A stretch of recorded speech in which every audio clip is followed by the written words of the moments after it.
All hail, everyone. I just wanted to welcome Matthew from Dog's Teeth to the show, and just as a reminder to everyone who has never heard of Dingir Zu is the first, best, and only fake religion based exclusively on rock music.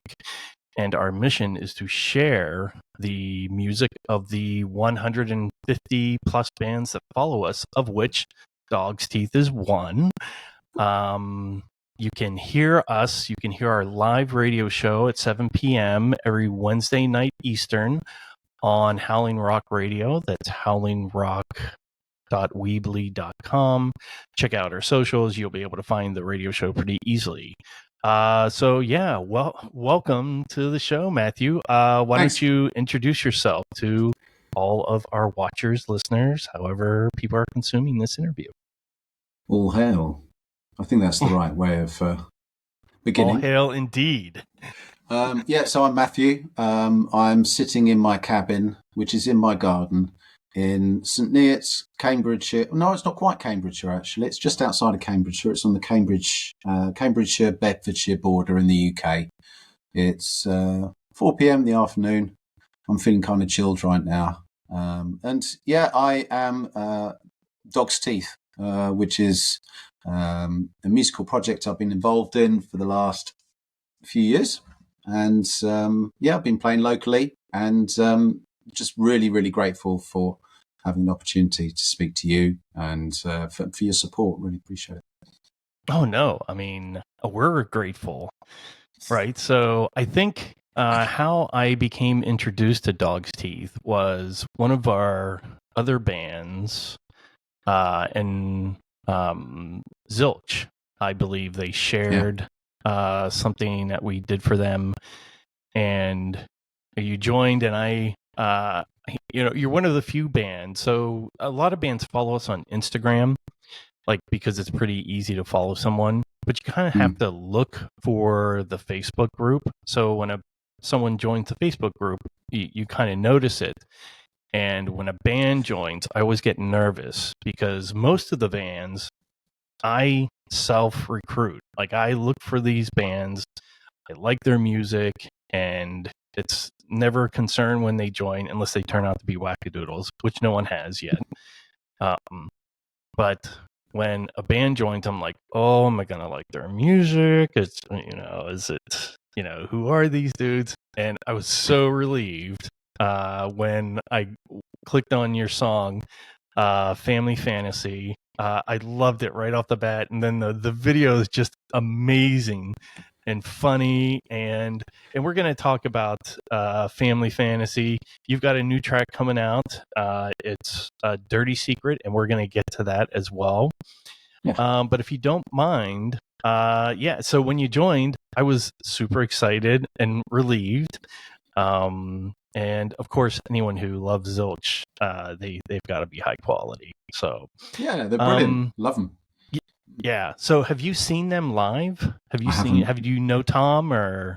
No, not at all. I literally just listened to this stuff online because they're on the other side of the country. I think they're in Bristol, which, funnily enough, I used to live in Bristol a long time ago. But I really like their stuff. It's kind of it's grungy, it's stoner rocky, I think they might have just lost their drummer, though, which is a real shame. They did just lose their drummer. So, I mean, if they are, I'm not sure if they're in Bristol or anyway. Well, if they are in Bristol, I mean, that's a hotbed of music right now, right? So it is, yeah. Hopefully, yeah.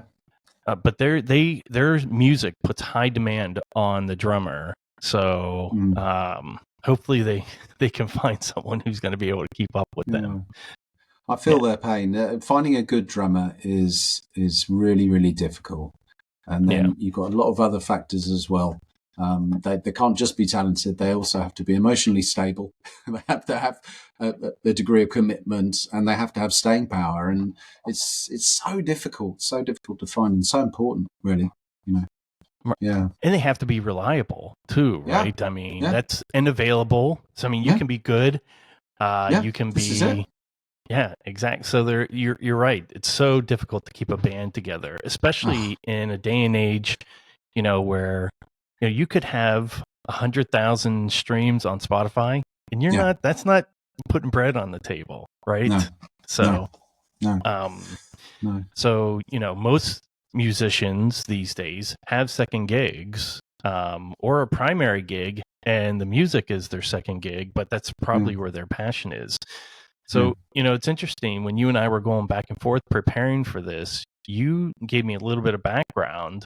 You are a true musician. You're not someone who's picked up a guitar and plays three chords and you're not, again, I'm not shitting on Jack White. I'm just saying Jack White is not a great guitarist. Meg White is not a great drummer. So, but it doesn't mean you can't make great music, but you are a true musician. So what inspired you to be a musician? Did your parents, because you started at a very young age, did you live in a musical family? Tell me a little bit about how you became a musician. Yeah, before I do, I think one thing I would say is I'm not really much of an instrumentalist. In fact, I don't really consider myself to be a particularly good player of anything. I play many things, and where my true passion is in songwriting and in singing. But I started, my mum when I was growing up was a piano teacher, and so we.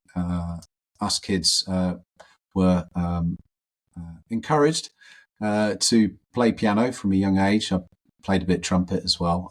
So from 7 years old, I was doing my scales and all that kind of stuff. And even before that, I was writing songs in the bath as a kid. Usually they were kind of naughty songs, so a bit filthy, but yeah, usually about bums and things like that. But bums can be fun.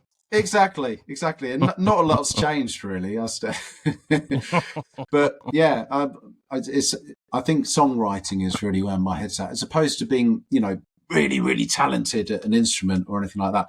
Because I'm just not. I have no urge to be. It's the weirdest thing. You would have thought when music is such a big passion that I'd want to get really good at playing something, but that really has never really been as important as crafting a song for me. And right. True song crafting is something that I really admire. And right. I don't think there's a lot of great songwriters that I've heard coming out in the last 10 to 20 years. I think it's that quality is something that's I don't know. I don't think it's really valued that much. Not as much as it used to be. Like if you look at the 60s and the 90s as well, which was kind of a resurgence of that idea of songwriting being so important. I think that those are times when the craft of songwriting really meant something important. But I'm not saying there aren't great songwriters out there. But yeah. So that is a category that I would put Jack White in. Like, right. He is an excellent songwriter. He's an excellent song producer. And goes to show that you don't have to be a great musical talent to make great music. And his songs, they matter. Like every one of those songs that he's written matter. So yeah, I can totally, what you're saying resonates with me, I guess is what I'm trying to say. Cool. So yeah. So you told me that you were doing music for 20 some years. You were in London, and you were that was your gig, but then you had a break, and then you moved all over the world. And so first you said, I think the series of events was South Africa. What was the catalyst for South Africa? Oh, I was in love with a South African woman and met her Good in enough London. reason. Yeah, so I was following my heart, which has often been the case in my early life. Do dumb things because of love. So yeah, I spent over 10 years playing in bands in London through the later 90s and most of the noughties, playing in bands in London. I think we got to about 2008, 2009, and it was the recession going on. It was horrible. Lost my job, and I was just like, I need a break. I need to change. So I moved over to Cape Town with my missus, and just had a ball. It was really good. And then we broke up, and I decided to stay on. And I ended up spending 6 years there, and got married, had a whole life over there, job, dogs, the works, even had a swimming pool, which was lovely. Wow. Really, really nice. I never thought I'd have a swimming pool. That's for sure. And then, it kind of midlife suddenly knocked me over the head. So I had a bit of a midlife crisis, I think, about the age of 37, and everything ceased to matter. And that really was a very, very strange point in my life. It was both a breakdown, but also a breakthrough, I think I said in my message. And it allowed me an opportunity to learn the importance of caring for myself and looking after myself. So, I went over to Nepal, Kathmandu, and just because I wanted to learn meditation in the monastery, and I spent a month over there. Unfortunately, it was during the big earthquake that happened. I think it was about 2015. There was a massive earthquake there, so it wasn't a good time, really. And then, decided to move back over to the UK and retrained as a counsellor, coach, and mindfulness teacher. And that's what I do now. Oh, nice. Do you feel that in your work in helping others, that in some way it's helping you as well? Does that, because, we're all, I believe that we're all broken, right? There's something broken. No, I'm perfect. No, you don't think so? Yeah. I'm far from perfect. No, yeah, absolutely. Absolutely. Yeah. So tell me, how do you get that? So I think there's a Greek, I think it's Greek. Yeah, Greek character called Chiron, who's known as the wounded healer. And the way that I work is adopting that approach. So,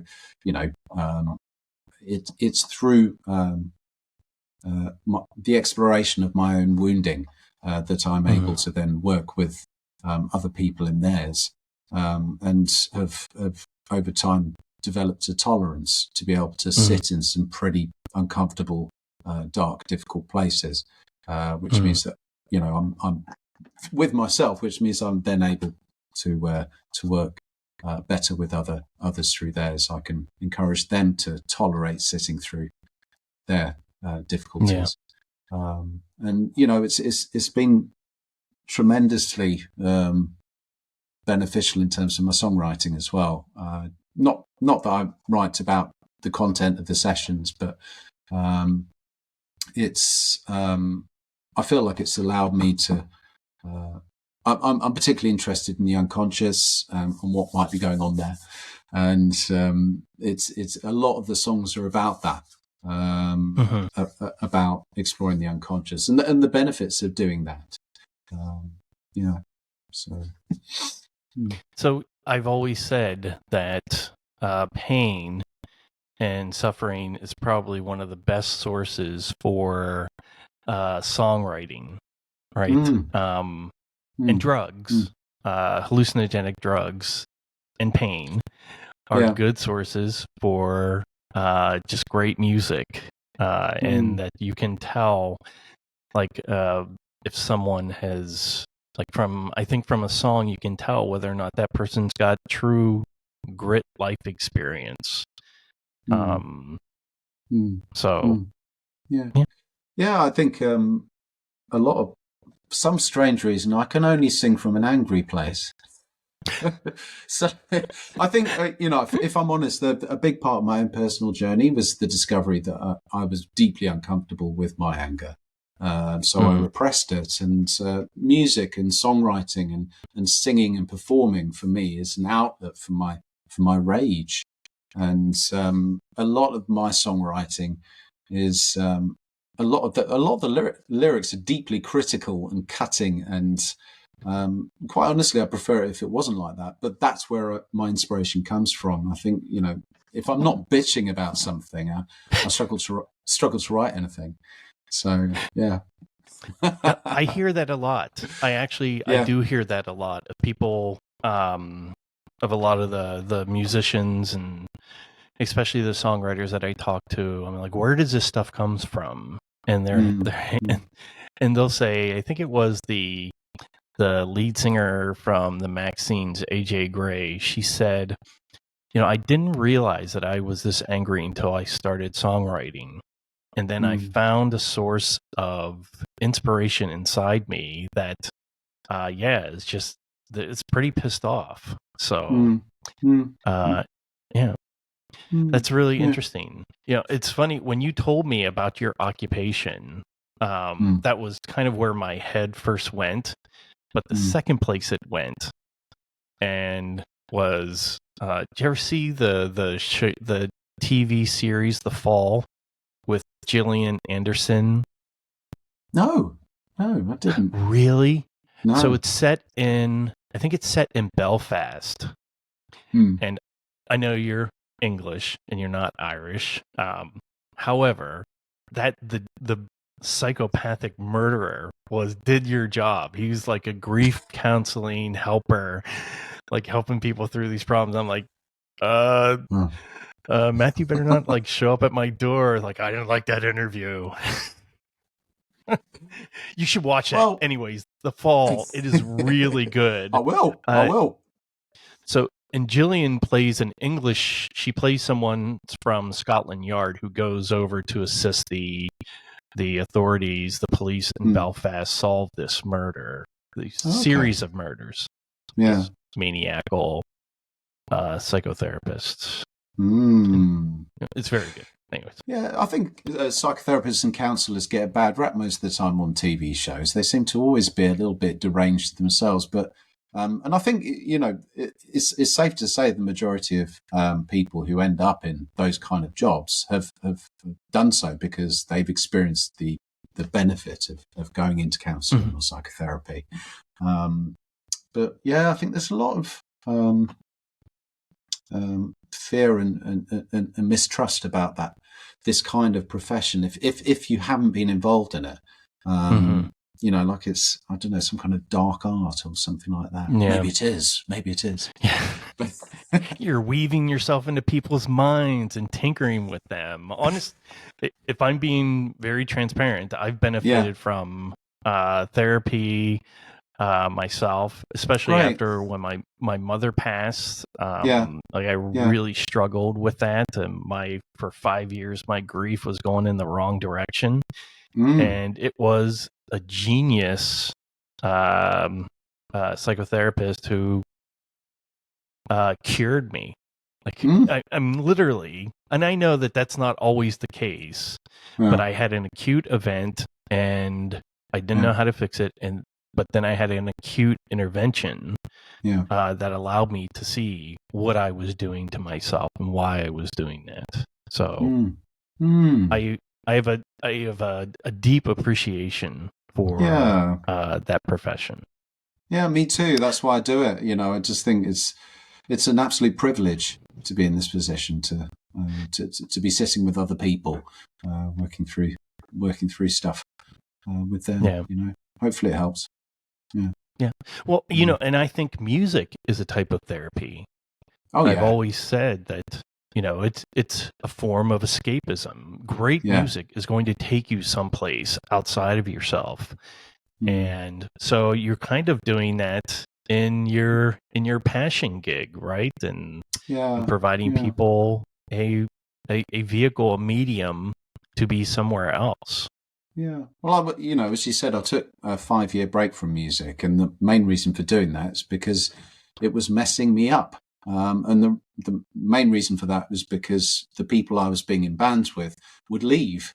So you'd invest typically a year plus in a project, and then somebody would leave, and it's heartbreaking to spend all of this time and this effort and this energy into something, and then for it to just fall apart. Yeah. And taking 5 years away from it, studying to be a counsellor, learning about the benefit of listening to the unconscious, so I started to notice that a lot of my dreams, I was encountering typically kind of young women who were asking me to sing to them and asking me to play to them.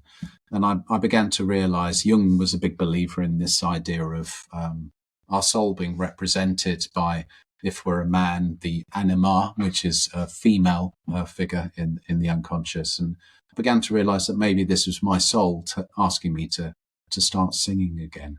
Start writing again. So I started, and it's been a big risk for me, because it's reopening something that is very vulnerable and is, it has the potential of hurting me.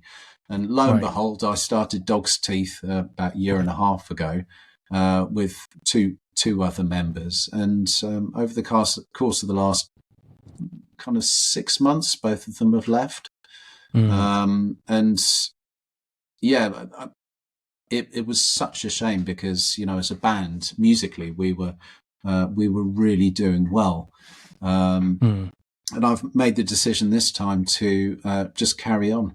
And because of technology now, it's perfectly possible to play everything myself, and to still hopefully be enjoyable in a live setting. I'm not particularly interested in getting an acoustic guitar out and being a bit like Cat Stevens. I'm still interested in rocking people's socks off. So what I've done is, I think we were in a rock band, an alternative rock band, and I've taken the tunes that we were playing, and they're still fairly similar, but I've just sped them up and then put them to a dance beat, because I've always loved bands like The Prodigy. I just think are an amazing band. I just, of course, adore them, grew up with them, and so kind of injected some of that kind of punk, dancey punk energy into it, and yeah, I'm really enjoying it. I'm yet to play my first gig. I'm playing a gig next Saturday, so I'm super nervous. I prefer to play in the band, but because it's all on you. Yeah, exactly. Yeah. If I mess up, the song comes to an end. It's not like there are other people to carry the song on. You know what I mean? Like, yeah. So it's really scary. I'm petrified, but at the same time, really, really excited. So yeah. Someone I once knew said, "What is it? Excitement is fear plus breath. So I just need to breathe, and hopefully it'll be okay." Yeah. Yeah. Awesome. We'll see. I'm gonna write that down. I mean, it's such a good little nuggets quote. Now. Oh, it's beautiful, isn't it? I mean, I can't claim is fear plus breath. Dear,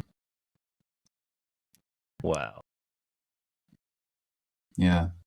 So let's get to the new track.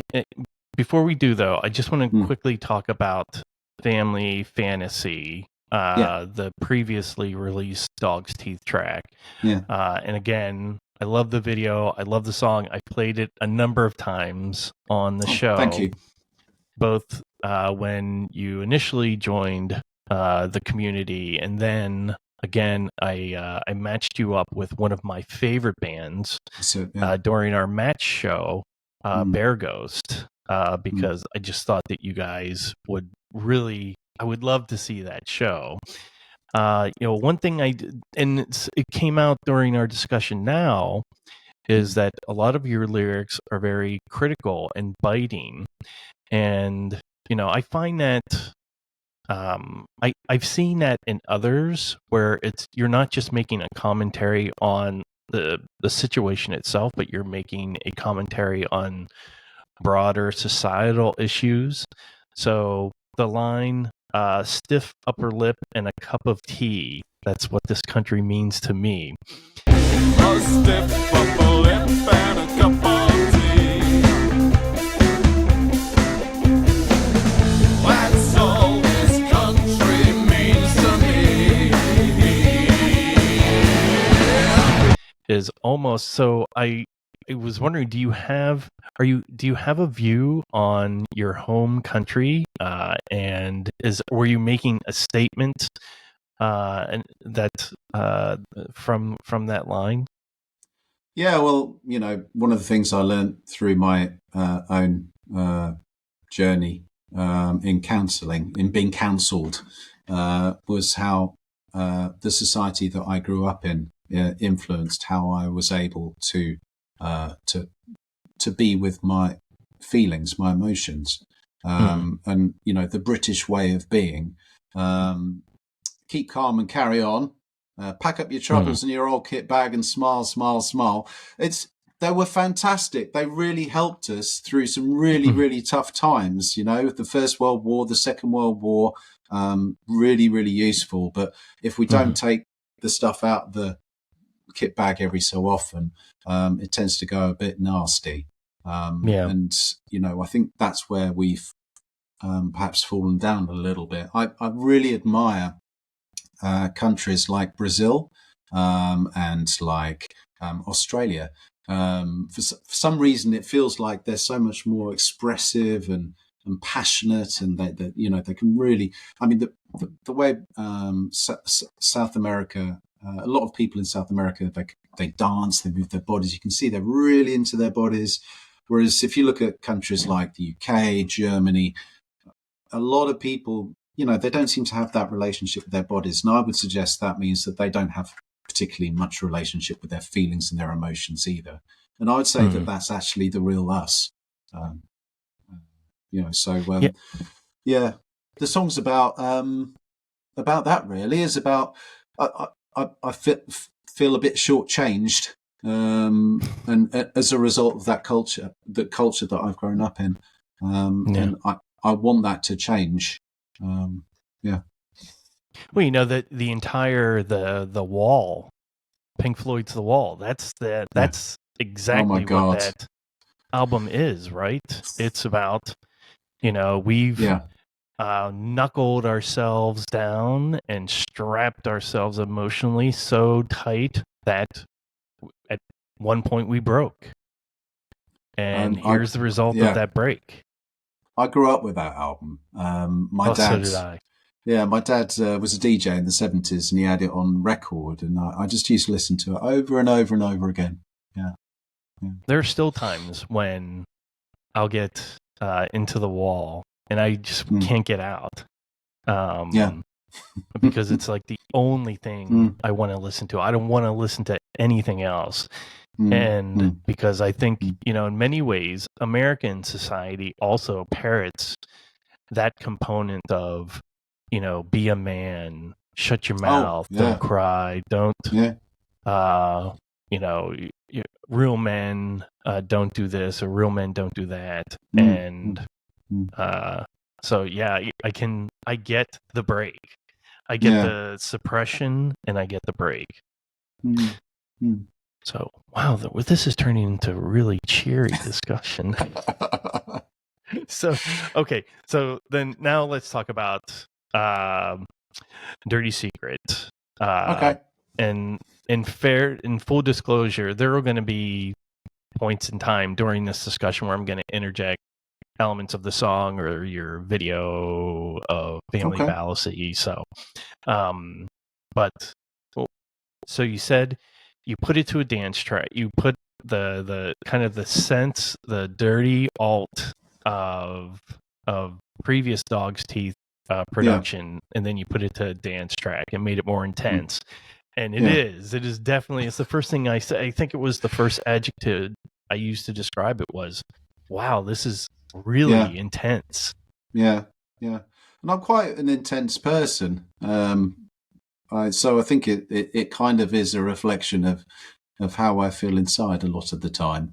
There is an intensity there that I really like, and you know, I feel that with music like The Prodigy. I was listening to Sabotage by Beastie Boys this morning. I was like, oh, now there's a song. Great song. It's got that kind of vibe too, you know. A lot of the Rage Against the Machine stuff. It's just intense. It's you know, I'd say it's it's white hot rage. You know, that's kind of what I feel in that kind of music, and it brings.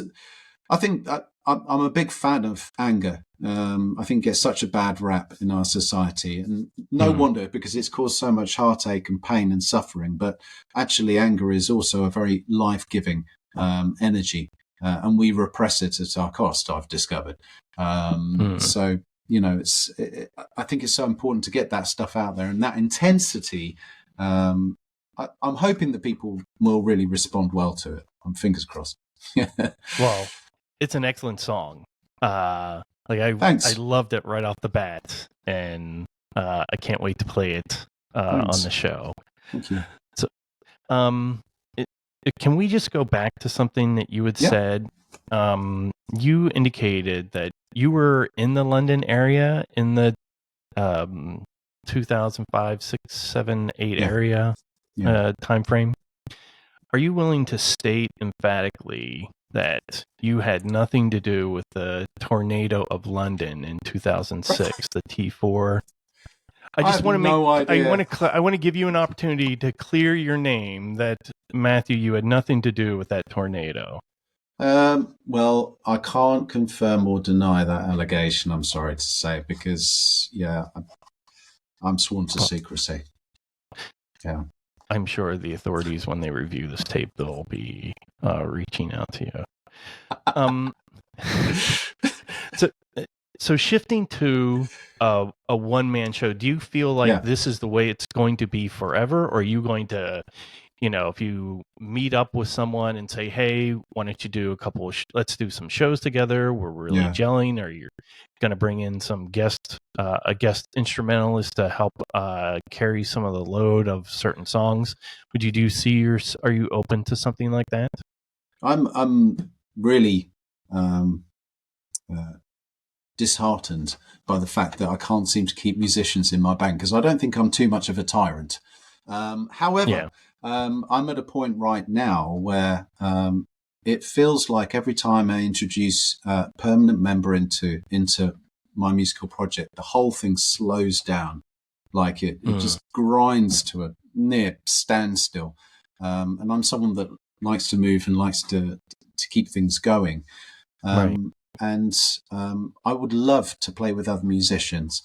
I really, really would, but it just feels like I'm struggling to find the people who have the commitment and the motivation to move with the same pace that I want to. So I'd love to, but it feels like right now I'm just really struggling to trust anyone right now after what's happened again, if I'm honest. So I'm just kind of doing my own thing. The reaction on next Saturday might be that's rubbish. Get some musicians, get a proper drummer in, because it's no good. And you know, I'll take that seriously on board. But I am really, really enjoying. I'm going to say it. I'm really enjoying playing with myself. There's going to be, full disclosure, there's going to be breaking news banner that appears under your picture. Well, no, you know, look, so there have been a number of solo artists out there who, you know, incorporate other musicians on a temporary basis to bring them in to support something that they're doing, or not, or go out on it alone. I think the best 20 minutes of live music I ever saw was Chris Cornell on stage doing 5 songs just with an acoustic guitar, and he didn't have to bring the rest of his band, which was that was his solo tour. So it was just traveling musicians who were with him, but he could have done the entire set just with him and his guitar, and Yeah. that was some wonderful music. So. Mm. Mm. So whatever it's going to be, it's going to be. But I will tell you that if Dirty Secret is any indication of what you can produce, people are going to be drawn to it. So Thank you. Thanks. Yeah. Oh, well, you're interviewing me at a big old crossroads, and there's a lot of uncertainty in what's going on. But one thing is for sure, I'm going to continue, and Dog's Teeth is going to continue no matter what happens. I feel very, very sure about that. So, yeah. I'm very excited to hear that. I was a little worried when you said, "Oh, well, actually now it's just a solo project." I'm like, "Uh-oh." As you are aware, we refer to the bands in the community, we call them the Prophets. And so we also have another term for bands that break up and end the project. We call them the Angels. That they've ascended. Oh, lovely. I know, yeah. Well, and it's always sad when we're talking in the group. Oh, this so and so announced they were becoming an angel, and But all good things come to an end, I suppose. And whenever you find, maybe you're going to find. After this crossroad event, that this is exactly how it should have been the entire time. Well, I'm wondering. I am wondering. Yeah, it does. I jam away, and it's great because I get to play every day rather than waiting for my weekly band rehearsal. I know I could anyway, but it feels like I'm jamming with the whole band, as it were, because I've got the beats and I've got bass and guitar, and I've got it all set up like. You can see here, it's just like, there's my guitar amp and there's my bass amp. Oh, no, my bass amp's on the other side over there. And yeah, I just have a great old time jamming with myself. So, yeah. So, yeah, or maybe learn drums and then go to Bristol and play with Zilch. Yeah. So one thing I could never do is play drums. I play a bit of djembe, but that's about as far as it goes, really. Yeah. Right on.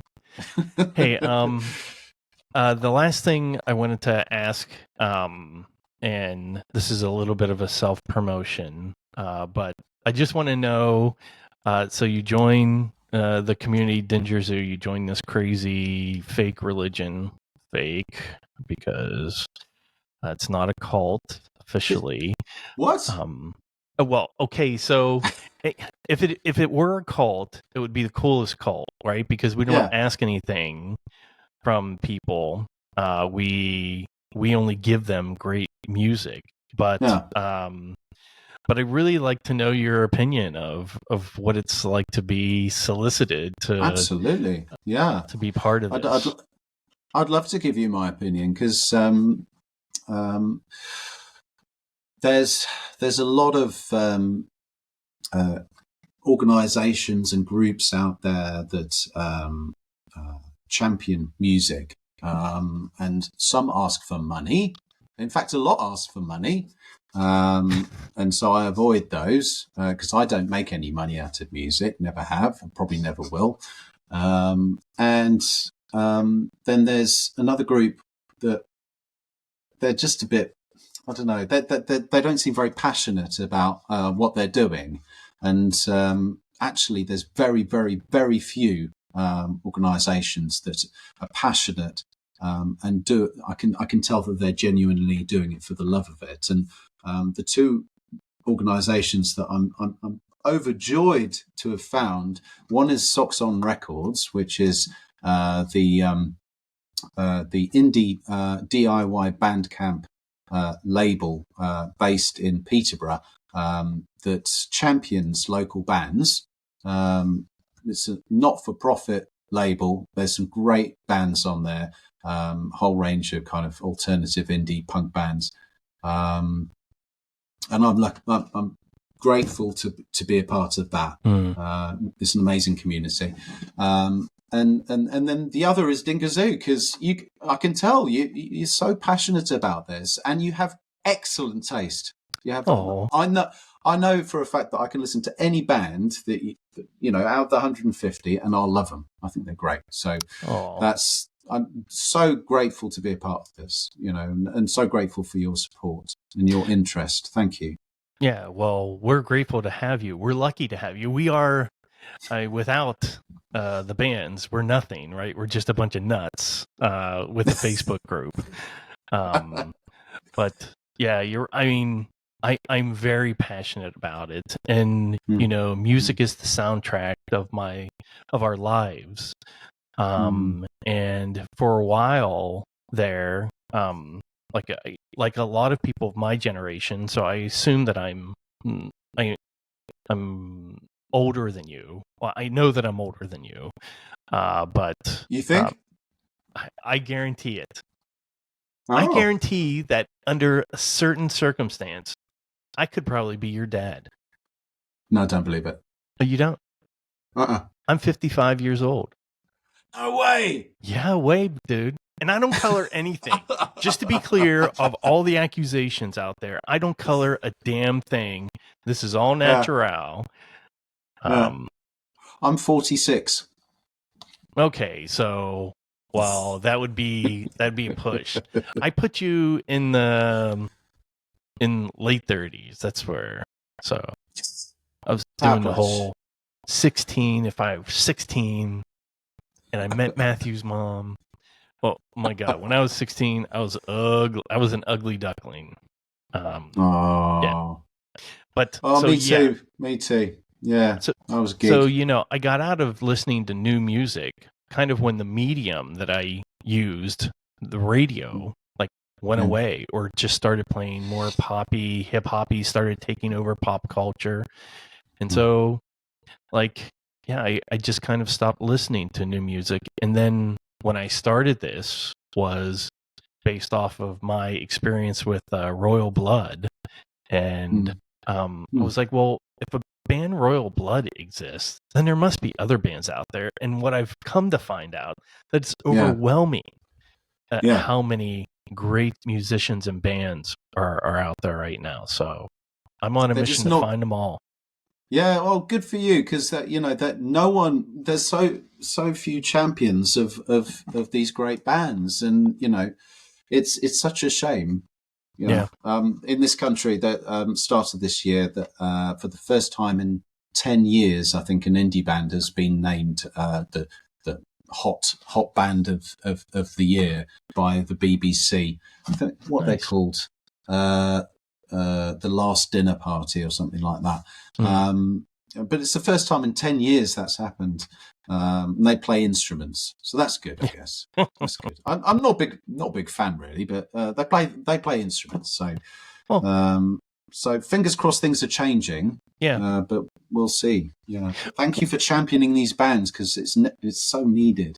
Yeah, well, I get joy out of this every single day of my life. Good. And I know it brings joy to a lot of people in the group, and so I just want to thank you for being part of it, such an active part of it. But look, if it comes down to it, do rock and roll. I'll be the one goofing around on social media. It's kind of my role, but I do love that you're part of the community, and I'm really excited to see how this crossroads turns out for you. I'll be there to watch it every step of the way. Thank you. Yeah, really appreciate that. Yeah, and really appreciate the opportunity to speak to you as well. Yeah, likewise. Yeah. This is great. Yeah. So, yeah, okay. Well, there it is. The Matthew of Dog's Teeth interview. All hail Dingir Zu. All hail. All right. We'll talk soon.